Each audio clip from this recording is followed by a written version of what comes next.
Parker. Well played. Barnes and Lineker waiting in the centre, and there's Barnes.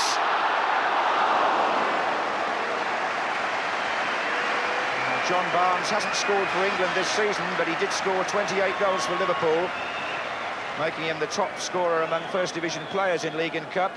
And here the move progressed down the right nicely. Paul Parker there.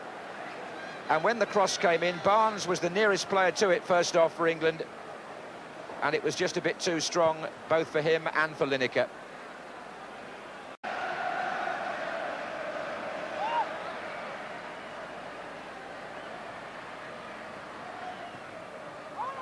Butcher's there. Oh, it span off Perdomo, I think, and wouldn't quite fall for Pearce.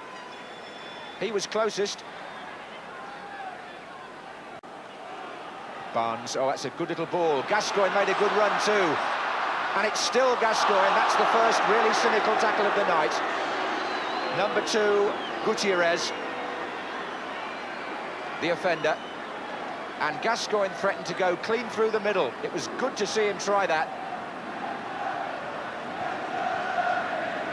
He was all for taking them on there, but look at that. In my view, that should be a yellow card, but it's a free kick to England.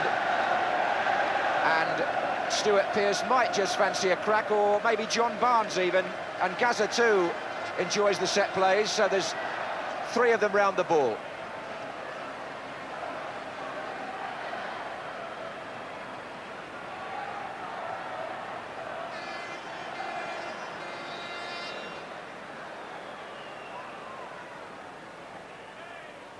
It's Pearce. Good save.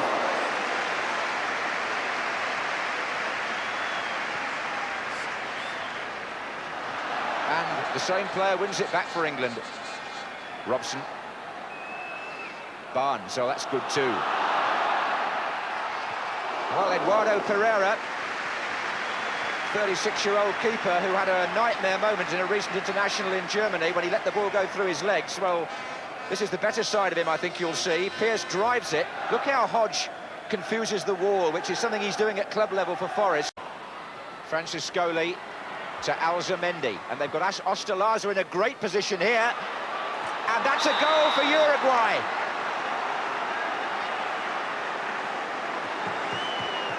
The 27th minute, and Uruguay take the lead with Ostalaza sneaking in where others feared to go. It was Franciscoli who really caused the trouble.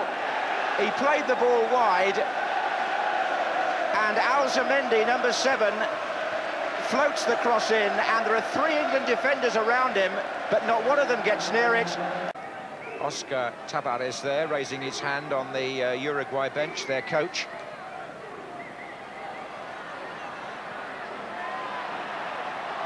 And Lineker tried to steer it round into the corner.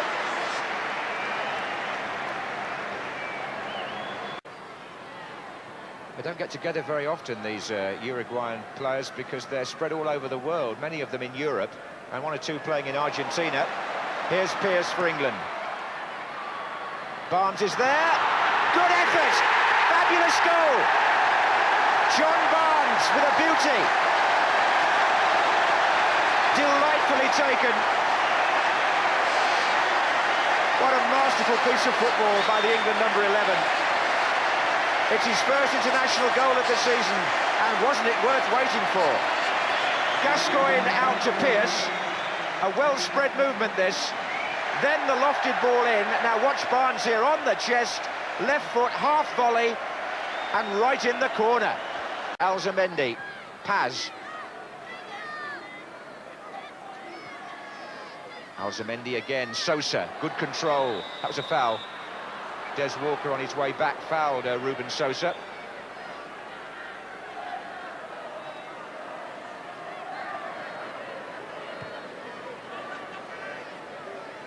So a free kick now to Uruguay. Sosa normally has the main say in these.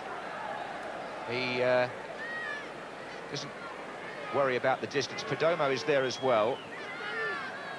Franciscoli inside the penalty area.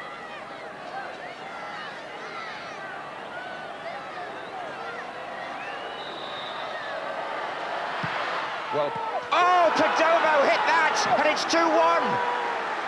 Perdomo, the number 5, scores with a brilliant free kick, and England are behind again. It's curled, but Peter Shilton got both hands to it, Trevor, and couldn't keep it out. Well, he kicked the ball into the back of the net. I think he was disappointed, Peter Shilton. It's very well hit, but he's there. Two hands close together. Normally, Peter Shilton would have pushed that away, and he's ruefully looking down at his boots, and I think he'd be very disappointed that one went in. Waddle. Gascoigne. Terrific run by Gascoigne. Ball not quite. Barnes. And Pearce.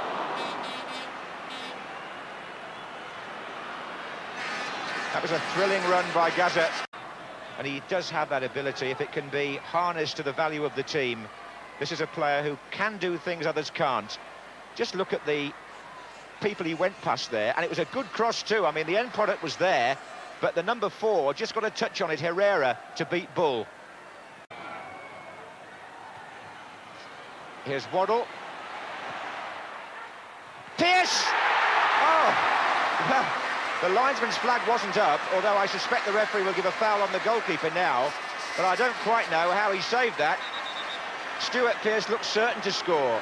Eduardo Pereira goes down. Now, initially here, the corner is dealt with by the Uruguayan defender De Leon. It comes out to Chris Waddle, and watch number 3, Stuart Pearce, because that slanted ball, he was onside, he got his left foot to it, but somehow he gave the goalkeeper the chance to do a juggling act. If it had gone anywhere else, it would have been in the back of the net off Pearce's touch. But it hits the keeper, and then he manages to grab it, but then gets caught by Pearce's outstretched foot. Brian Robson still hopeful as we enter the 2nd minute of stoppage time. Francescoli. One thing has to be said as well, that the Uruguayan temperament seems to have calmed considerably since Mexico. Alzamendi's causing trouble there. And indeed, Uruguay have beaten England, and the long undefeated run of Bobby Robson's team is ended at Wembley just before they leave for the World Cup. England's first home defeat here for 6 years, despite a great goal by John Barnes, and our first defeat in 18 games since the European Championships 2 years ago. England got back into it at 1-1, but the free kick goal by Perdomo on 62 minutes made that goal by Barnes count for nothing, and Bobby Robson's side taste defeat on the eve of their departure, although I'm sure in the learning process it was a match from which he must have gained something. The final score then, as England walk off in disappointed fashion: England 1, Uruguay 2. How do you go about lifting them? Oh, well, I mean, we've qualified, it's the end of 2 years. It might be a relief at the end of the day. We haven't had time to talk about it. But, you know, the pressures to keep the run going and keep winning and be unbeaten, we've lost. It just might be, you know, a good tonic to accept the defeat, act as a stimulus, don't worry about it. We have no run and no history and no record to work for now, have we? Start again, and we start with the first match, you know, off the shores and in Tunisia. If we can get a little pickup of a result there, we're on our way again. That's how you've got to be positive and look at it like that, haven't you? Not too worried, you know. It's not death. It's not the end of the team, is it? Bobby Robson's view. Jimmy Hill is with us, and the unbeaten run comes to an end, but that really is the only significance in that result. Yeah, I'm pleased it's come to an end too, because the one thing I don't want to hear is how brilliant England are and how long they've been unbeaten. That doesn't matter. What matters are the first 3 matches in the World Cup tournament.